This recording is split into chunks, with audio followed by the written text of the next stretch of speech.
course, let us welcome each others with love in these greetings. Happy anniversary! Can we look into your side and check? Hi!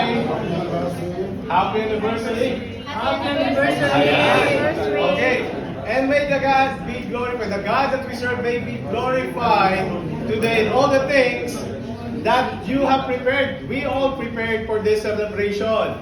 Are you all prepared? Yes! Amen. And indeed, a year can pass just like that.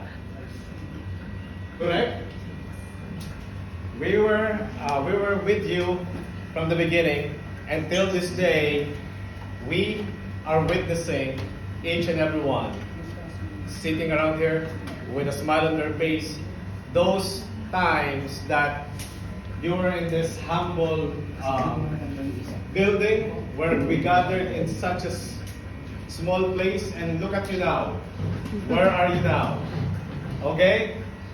It has been a year, and this initial year serves as a monumental, and it serves as a proof that we are ready for more. Are you ready for more? Amen! Are you ready for more? Amen! And today you will find out that we should have a ready heart, okay? And a ready lips, and a ready feet. Look at this. Look at your shirts.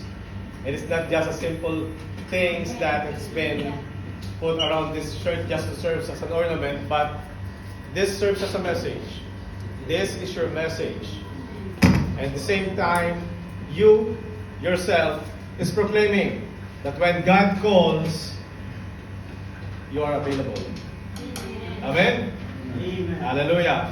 I believe that along the way you have experienced your own